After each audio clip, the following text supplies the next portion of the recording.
Ano mga, ayan, tapos na halos nabakbak na yun kayo sa medyo sa dalawang kwarto, saka sa ano sa right.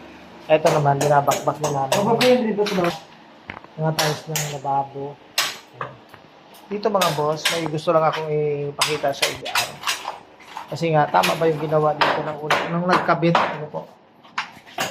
Hindi yan babakbakin ng sa ilalim, no? Kaya ingatan mo. Doon Ay. na ano eh.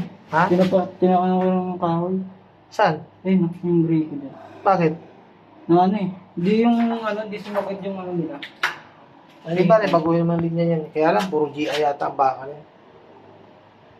Ayan po. Nung nagkabit, nagpalagay ng tiles yung may-ari siguro nito. Tapos yung tiles, pinatong lang dyan sa dating tiles. Kaya nangyari mga boss, tuklap yan yung tiles na ano, pinatong. Kulay blue. Ito yung luma. Pinatungan na lang. Kaya ang tanong ko kayo mga boss, tama ba yung ginawa nung unang gawa nito mga boss? Para sa akin kasi, mali. Ewan ko lang sa inyo. Ano po, kami po kasi kapag ako po ay nagbabago ng tiles sa mga CR o tiles sa binabakbak ko talaga yun.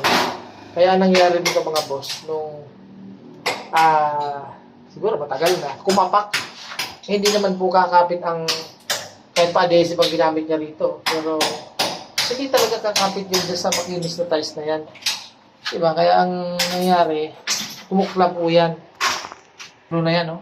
Ng tiles, kumuklap yan. Eh, pinabaklas na uli nung nakabili ngayon itong bahay na to. Yan ang ginagawa namin. Tinatanggal talaga namin ng buo yung tiles. Ano po, yun po ang dapat. Kasi nga, pagkatagalan, sa una kakapit na akala mo okay lang. Kung matagal na, bibitaw yan mga boss. Ano po? Kaya, sa mga gumagawa, sinaraduhin naman natin, isipin naman natin yung yung may-ari, kung hindi magpapadoble ng gastos. Diba? Pinagawa sa atin, gawin natin ng maayos, yung kaya natin, kaya natin pagandahin talaga kung hanggat maaari, di ba?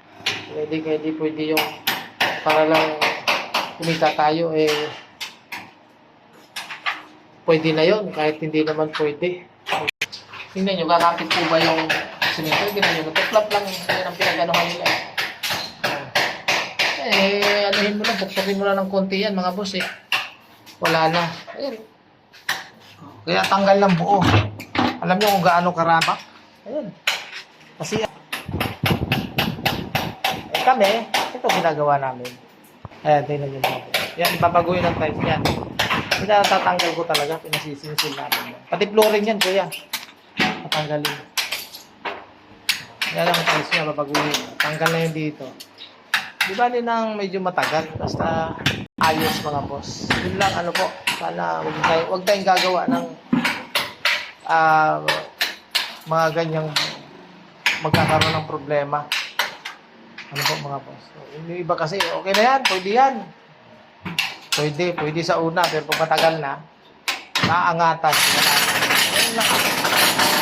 Ayusin natin ang trabaho natin mga boss. Bye.